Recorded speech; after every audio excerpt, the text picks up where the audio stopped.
Screen पर आप जिस लड़के और लड़की का फोटो देख रहे हैं, इस फोटो को देखकर यही लग रहा है कि यह दोनों एक दूसरे से बहुत ही प्रेम करते हैं, एक दूसरे पर अपनी जान न्यौछावर करते हैं। और बात सही भी है, दोनों एक दूसरे से बेपनाह प्यार करते हैं। प्यार का भूत सर पर इस कदर सवार होता है कि दोनों एक दूसरे से शादी करने के लिए तैयार हो जाते हैं और दोनों की शादी भी हो जाती है। जिस खूबसूरत लड़की को देख रहे हैं, उस लड़की की उम्र मात्र 20 साल है और लड़की की उम्र 22 साल है।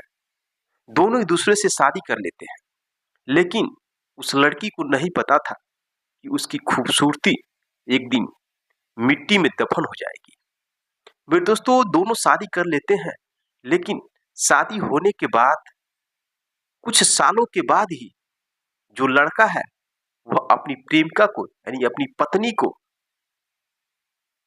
बाथरूम के टंकी में दफना देता है। क्यों दफनाता है, क्या वजह थी, इसके पीछे की पूरी जानकारी हम आपको बताएंगे।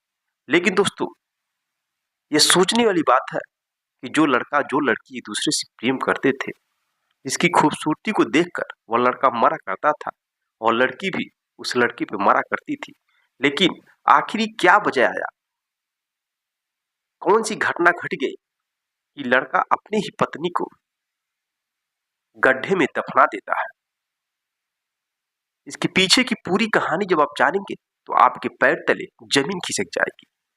मेरे दोस्तों, इस सच्ची घटना आपके सामने इसलिए लेकर आया हूं ताकि आप सतर्क और जागरूक हो सके, आने वाले समय में आपके साथ ऐसी घटना न घट सके। तो चलिए जानते हैं सच्ची घटना के बारे में विस्तार से। नमस्कार दोस्तों, मैं हूं संतोष, आप सभी का स्वागत करता हूं अपने इस यूट्यूब चैनल में। मेरे दोस्तों, आज की सच्ची घटना की शुरुआत होती है बिहार राज्य के मुंगेर जिला की। मुंगेर जिला के रहने वाले ही एक लड़का होता है जिसका नाम आशीष होता है, और उसी जिला की रहने वाली एक लड़की जिसका नाम अमीषा होता है। दोनों एक दूसरे से प्रेम करने लगते हैं और दोनों की प्रेम कहानियां चरम सीमा तक पहुंच जाती है। एक दूसरे के बिना अब जी नहीं पाते हैं, क्योंकि लड़की का उम्र 20 साल, लड़के का उम्र 22 साल, दोनों जवानी के तहलीज पर थे। और इस उम्र में अगर किसी को प्रेम होता है तो प्रेम बहुत ही खतरनाक होता है। इन दोनों को प्रेम हो जाता है और दोनों एक दूसरे पे मरने लगते हैं। बात यहाँ तक आ जाती है कि हम दोनों अब एक दूसरे के लिए ही बने हैं, हम दोनों को एक दूसरे से शादी करना पड़ेगा। शादी की बात जब आती है तो लड़का अपने घर पर कहता है और लड़की अपने घर पर कहती है। पहले तो दोनों के फैमिली मना करते हैं, लेकिन वह दोनों अपने मकसद पर अडिग रहते हैं। घर के सभी लोग जान जाते हैं कि लड़के और लड़की एक दूसरे पे मर रहे हैं, एक दूसरे से शादी कर रहे हैं। यहाँ तक कि लड़के और लड़कियां अपने घर में धमकी देते थे कि अगर शादी हम लोग नहीं कर पाएंगे तो हम लोग जान दे देंगे। अब जब कहानी यहाँ तक आ जाती है तो लड़के और लड़की के दोनों घर वाले लोग इस बात को राजी कर लेते हैं कि अगर ये दोनों मर जाते हैं तो समाज हम लोगों को गाली देगा। इस वजह से लड़की और लड़की के पक्ष के सभी लोग राजी हो जाते हैं और दोनों लड़के की यानी कि अमीषा और आशीष की दोनों की बड़ी धूमधाम से शादी कर देते हैं। शादी 2023 में होती है। शादी होने के लगभग 9 महीने बाद उन दोनों के बीच में बहुत ही विवाद होने लगता है। जो लड़की है अमीषा, वह पढ़ी लिखी थी और आगे की पढ़ाई पूरा करना चाहती थी। वह डॉक्टरी का कोर्स करना चाहती थी। जब पढ़ाई के लिए अपने पति से कहती थी, अपने सास ससुर से कहती थी, तो न तो उसका पति ही सपोर्ट करता था और न ही उसके सास ससुर पैसा नहीं देते थे, एडमिशन नहीं करवाते थे। अब इस वजह से वह अपने घर को फोन करती है और अपने घर को मम्मी पापा को बताती है कि मैं पढ़ना चाहती हूँ, लेकिन मेरे ससुराल के लोग मेरा सपोर्ट नहीं कर रहे हैं, पैसा नहीं दे रहे हैं। अब दोस्तों, उस लड़की के माता पिता भाई पैसा देते हैं और उसका एडमिशन करवाते हैं गांधी इंस्टीट्यूट ऑफ नर्सिंग में। खुद उसके मायके वाले पैसा देते हैं और एडमिशन कराते हैं, वो लड़की पढ़ती है। लेकिन लड़का नहीं चाहता था कि उसकी पत्नी पढ़े, क्योंकि उसको कहीं ना कहीं शक होता था कि मेरी पत्नी इतनी खूबसूरत है, स्कूल में पढ़ने के लिए जाएगी तो कहीं ना कहीं कोई लड़का उसे पटा लेगा। अब इस शक की वजह से उन दोनों के बीच में बार बार लड़ाई झगड़े होते थे। और लड़ाई झगड़े होते होते बात दान दहेज की भी बात आ जाती है। लड़की को बहुत बुरा लगता था जब लड़का दहेज की बात करता था, क्योंकि लव मैरिज शादी थी, दान दहेज की बात हुआ नहीं था। अब लड़की को बहुत बुरा लगता था इस बात का कि शादी हो गई और अब दहेज की बात कर रहे हैं। और लड़की को इस बात का भी बुरा लगता था, वह कहती थी कि मैं आपके साथ आई हूं और आप लोगों को पैसा देना होगा हमारी पढ़ाई की खर्च के लिए, लेकिन आप लोग नहीं दिए और मेरे ही मम्मी पापा हमको पैसा देकर पढ़ा रहे हैं, नाम लिखाए हैं। अब इन सब चीजों को लेकर बार बार लड़ाई झगड़ा होने लगा। अब कभी कभी जो आशीष अपनी पत्नी को मारता था, पीटता था भी। अब एक दिन बहुत भयानक किसी बात को लेकर लफड़ा होता है और आशीष अपनी पत्नी को मारने पीटने लगता है। पत्नी सहते सहते थक जाती है तो 10 फरवरी 2025 को वह अपने मायके चली जाती है, अपने मम्मी पापा, अपने भाई के पास।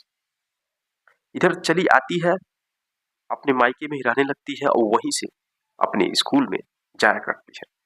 इधर जो उसका पति है आशीष, वह अपने जीजा को लेकर 4 मार्च को 2025 को अपने जीजा को लेकर पहुंचता है अपने ससुराल, अपने पत्नी को लाने के लिए। वहां पर जाकर जमकर बवाल करता है, बात करता है कि हमें दहेज चाहिए 2 लाख रुपया, तभी मैं अपनी पत्नी को लेकर अपने घर जाऊंगा।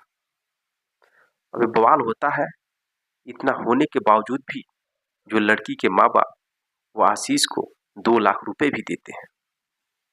देने के बाद दोस्तों आशीष अपनी पत्नी यानी कि अमीषा को लेकर अपने घर आता है।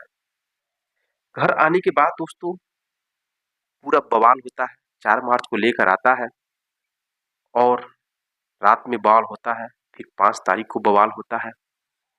अब इसी बवाल के चलते दोस्तों 6 मार्च को रात को आशीष अपनी पत्नी को गला दबाकर उसकी हत्या करता है और हत्या करने के बाद ही अपने घर के बगल में ही एक बाथरूम का टंकी था जो खाली था, उसमें डालकर ऊपर से मिट्टी डालकर और ढक्कन बंद करके मिट्टी गिरा देता है, उसको पैक कर देता है। इधर फोन करके अपने ससुराल में कहता है कि आपकी लड़की किसी लड़के के साथ भाग गई है। जब परिवार के लोग सुनते हैं तो उन्हें विश्वास नहीं होता है, उनको कुछ न कुछ शक होता है अपने दामाद पर। तो वह लोग थाने में जाकर तहरीर लिखाते हैं और तहरीर लिखाने के बाद जो पुलिस है वो जांच करना शुरू कर देती है। आशीष तो पहले कहता है कि मुझे नहीं पता है मेरी पत्नी कहाँ है, मुझे लगता है कि किसी लड़के के साथ फरार हो गई है, उसका किसी के साथ अफेयर था। लेकिन पुलिस जब इस बात की जांच पड़ताल करती है तो ऐसा कोई भी मैटर नहीं पाया जाता है। अब आशीष से जब सख्ती से पूछताछ किया जाता है तो आशीष पूरी तरह से टूट जाता है और अपना जुर्म कबूल कर लेता है। पूरी कहानी बताता है कि क्यों मैंने अपनी पत्नी को मारा। अब दोस्तों यह रही कहानी। लव मैरिज हुआ, शादी हुआ, दोनों एक दूसरे पर मरते थे और शादी होने के बाद उन दोनों के बीच इतना बड़ा बवाल होता है छोटी छोटी बातों को लेकर, जिसकी वजह से पत्नी इस दुनिया को छोड़कर चली जाती है, पति उसे मारकर दफना देता है, अब पूरा जीवन भर जेल में सड़ेगा। दोस्तों यह रही कहानी। यह सच्ची कहानी आपके सामने इसलिए लेकर आया हूँ ताकि आप सतर्क और जागरूक हो सकें और आपके साथ ऐसी घटना न घट सके। मेरे दोस्तों कोई भी कदम उठाने से पहले आपको कई बार सोचना होता है, तभी जाकर वो कदम उठाएं, वरना आपकी जिंदगी बर्बाद हो जाएगी। आप लोगों की राय क्या है इस घटना के बारे में, और आप हमें ये भी कमेंट करके बताइएगा क्या लव मैरिज सही है या अरेंज मैरिज सही है, क्योंकि आजकल पति और पत्नी में बहुत अधिक विवाद देखे जाते हैं। मिलते हैं नेक्स्ट वीडियो में नेक्स्ट कहानी के साथ, तब तक के लिए जय हिंद जय भारत।